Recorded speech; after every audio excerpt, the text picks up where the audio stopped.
From the US to Kenya, to women, two continents, one powerful powerful conversation. A show where we bridge worlds, build sisterhood, and share stories that prove we're more alike than we are different. You're watching from Atlanta to Nairobi. Of a new beginning. Vivian, I am so grateful to have this conversation with you. Thank you for hopping on. I'm so excited for what we're going to talk about today. Thank you as well. I'm really excited about it, and I'm glad we just have found a way to make it happen. So I'm excited about that. Absolutely. So I know you have been, and I want to make sure I get it correct, for all womb carriers. I just would love for you to share with our communities, both of our communities, about what that looks like, because some people may see that and say, well, oh, maybe they don't have kids at this time, or maybe their kids are grown, or, maybe they haven't entered into that season of motherhood, or maybe they're an ally, maybe they're a dad or a cousin or a friend who wants to help out. But one thing that I love about For All Womb Carriers is that it feels like it's for everybody in some way, shape, or form. So I'd love to hear some more about that. Right. Thank you for that question. When I was thinking about how I was going to title the whole thing, I wanted something that is really deliberate about holding life, right? And I thought, well, all life begins in the womb, right? And whether it's a man or a woman, you know, it's just that it's inside the womb, but there's a lot of support and nurturing, of course, for the mother herself, who's the womb exists within her body, but there are nurses, there's the partner, there's family, everyone usually has a role to play. Well, ideally, that's how it should be. Of course, we have instances where now a lot of mothers are just doing a lot of it on their own, which is quite counterproductive. So I wanted people to understand that number one, all life starts in the womb. And then every one of us contributes to that life growing and becoming. Where until we become the people we are today, we've all come from someone's womb. Yeah, I think that is so beautiful. And recently, you guys had an event. And even though I'm thousands of miles away, I still got to participate in some way. How was the event? And tell me all about it.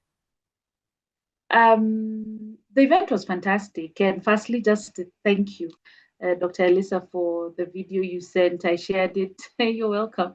I shared it with my followers, and they were really excited, to see even some of the information that you were sharing.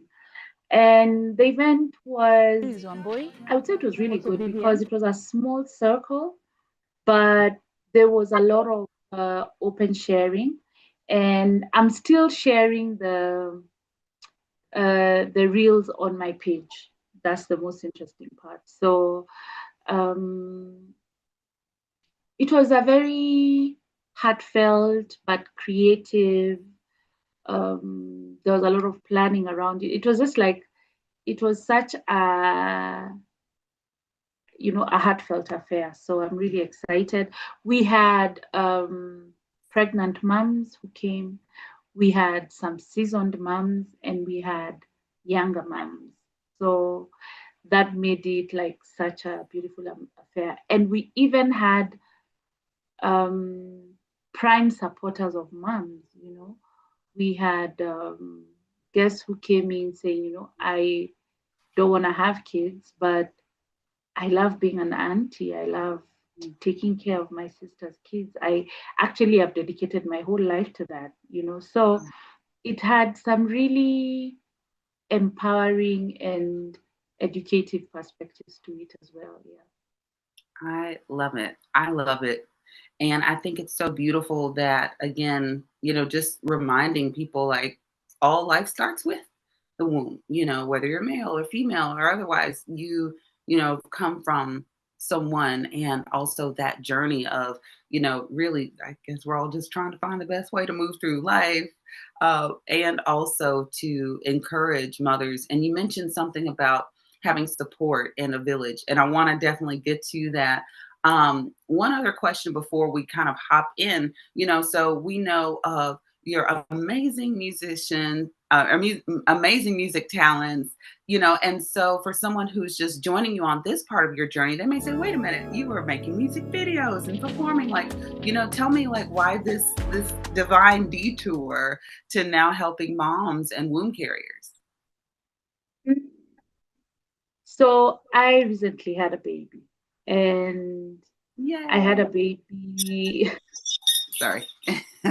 15 years after my first baby. And it's not something I had expected to happen.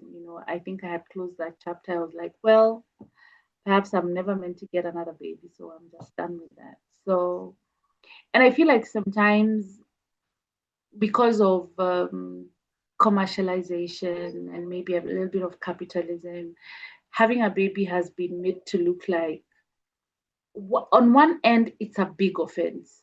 On another end, it's a huge celebration, because I don't know about you, but growing up, it was like, oh, you're having a baby.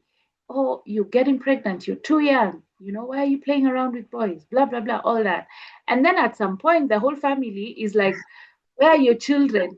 What's wrong with you? The family is not growing. That is it's so interesting, because even though, like, we're literally thousands of miles away, there are so many similarities in our communities, because it's like, don't you talk to boys? Don't you date anybody? Don't you be bringing no boy home? Where's your kids? I want grandkids. Hey, hey, hey, hey. So there is, like, and I don't know, I can't speak for other cultures, but there's kind of a shedding, that has to occur, because it's like you kind of wonder, like, subconsciously, is it this? I don't need to be talking to this person. I don't need to be doing these things. When really, there's many family members who want the family to grow. So I just had to comment on that. So when I had my baby, when I was in the US, and it was hard because I didn't really have a lot of community. And of course, you tried your best to come and visit me as often as you did, and I'm really grateful for that. But it got me thinking about the number of moms who are trying to bring up a little human by themselves. It's very difficult, and it can be very frustrating for moms. And I got to that point, I was like, I really need to find out what is the narrative on this side of the story, because I wouldn't want anyone to feel stuck, quote unquote, raising a child by themselves. And it was funny during the womb carriers. One of the host asked there's a company, they're called Lassiter, so they help moms in terms of breastfeeding. And she asked, okay, what advice would you have for a new wife or a new mom? And she said, well, those are two different people, right? Because if you're a new wife and you're a new mom, then you need a lot of support. If you're a new mom, but you kind of have your home affairs in a band properly, then you probably just need hand holding in terms of being a mom, right? So just realizing also statistically, most women are more stressed as wives and mothers than as mothers alone. Mm. Why do you think that is?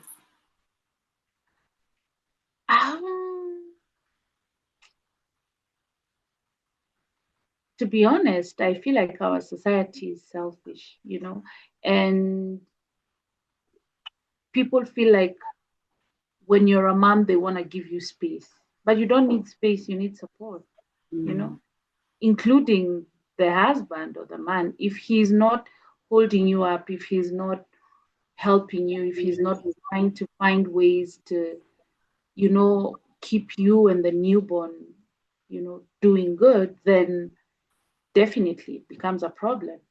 So people want to control mothers. People want to control the mothers and the children. People want them to take instructions from them. People want to say, oh, just an example, maybe I'm your mother-in-law or I'm your sister-in-law. Like, you need to follow what I'm telling you. They don't really want to put themselves in a space whereby you're actually paying attention to what the mom and the baby really need and supporting them from their point of need, not your point of preference. Yeah, that's really important. And I kind of feel like, hopefully, I see that changing, and more people are starting to be like, well, hey, just making up a name here, Elyssa. It's like, oh, Elyssa wants to, raise her kid this way. Like, that's not how I would do it, but I'm gonna respect how she wants to do this. Or, because we all know we have those overbearing elders and we love them and we appreciate all the lessons and things like that. And sometimes it can feel a little pressure inducing, Yes. as you mentioned, where and I'm even seeing, and then I kind of wonder, is it a cultural thing sometimes where, you'll see some moms and they have this village and they're like, hey, we're going to, set up times to make dinner for this family, each week. And then you do have some families who are like, hey, we don't want any visitors just yet. We want it to just be me, baby, and, mom or whomever, so I think all it comes down to respect of what that, I feel like God chose this person to be this baby's mom. And so certainly not saying if the person is in danger or if there's like that sort of situation, but also respecting what it is that that the mom or the parents, how they want to raise their kid. Absolutely. I saw this episode a long time ago. I think it was like the Oprah Winfrey show, and they were talking about like Mother's Day cards. And it was like, all these cards like, thank you for sacrificing everything. Thank you for being the first one up and the last one to go to bed, and I believe if I'm quoting it correctly, Oprah was like, what about thank you for walking authentically in who you are? Thank you for using your gifts and your talents, why do you feel like, do you feel like, I guess it's that line, what is that line that you walk between literally, and we've talked about this before, taking care of this human who needs you for everything and also maintaining some sense of self? It still really goes down to support, and it's a catch-22 because now more than ever, we have moms raising babies through Instagram or TikTok or YouTube. And that's scary, because TikTok is not going to get into the kitchen and cook the food. Not going to go to the store. Okay. It's not going to clean the house. Sure isn't. And everyone seems to be too busy to love on moms, And I feel like, how they say things change but remain the same? There are things that really need to remain the same. I've not come out publicly to say this, but one of the reasons I came back to Kenya was because I needed the support, And I'm so grateful I have the support, because if it was not for the support, even this video, I wouldn't be able to hop onto here, I wouldn't be able to utilize my gifts because I'd have to be with a baby throughout, So I feel like, the bottom line is we need to understand that being a mom is, it sounds cliche, but it's really the most important job in the world. We are all here because someone took the time, and I'm not even going to say being a mom, like just being a parent, a caregiver.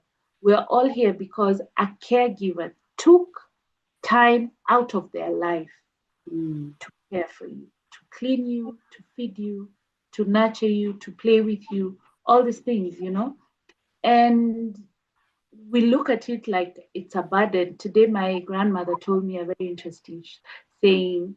She said it in the mother tongue, which is, she said, a baby is only on the mother's back for a short period of time. Actually, a baby is a visitor on the mother's back. So I'm trying to remember how she said it in the native language. She said, I can't remember, but I'll remember it. But just to show, that the baby is gonna be you're gonna be carrying the baby on your back only for a short period of time, and then they're gonna find their own feet, and then that season is done. So when people feel like, oh, you're an inconvenience because you have a baby. I was actually watching something on YouTube. I'm a new mom saying, like, she lost all her friends when she became a mom. So people now are even canceling moms because you're gonna need them to help you with something. You're gonna ask for, and they don't want that. They just want you, and life is about going out and about. Yeah. Yes. Yes. A lot of my friends have kids, and I think, well, one, I don't know, maybe it's just like the inner child or whatever, but like this last weekend, we had a lemonade sale for my godchild, and, we were doing all the things, or, when my friends have kid parties, they're like, oh gosh, like you wouldn't want to come to this kid party. And I'm like, what? Kid parties are awesome. Like, I'll be, helping with the popcorn and the cake, and, and even in our conversations, like, when you're nursing, it's like, oh, I hear the baby. Like, it's, and I personally, and I know everybody's not this way, it's like, I understand that things shift when you have a child, and, I don't take it personally. In fact, I try to be there for those moments because, as you mentioned, you said your grandmother mentioned, they're only on your back for a short time, because I know I've seen pictures of your baby and I was like, who is this young man? He has grown up so quickly. He's so beautiful, you'd be shocked. Oh my goodness. That is beautiful. Recently we had an episode of Say Life TV where we featured a young lady named Sybil, and Sybil was celebrating her 60th birthday. And she was just kind of looking back at her life and realized, who am I? And she's getting to that point where her daughter is, just graduated college. Her son has a couple years of high school left, and just kind of seeing, because she just poured in. And this, I think, is the plight of many mothers. You pour into your family, you give, and then next thing you know, you look up and it's like, wait, who am I? And so, who am I? Yeah. And so we really just tracked her transformation of being able to come back to her. So when did you, or many mothers, or you can share your experience, first start to realize that they're losing themselves, or they are not really connected to themselves in the same way? We'll answer this question next time on From Atlanta to Nairobi. Sometimes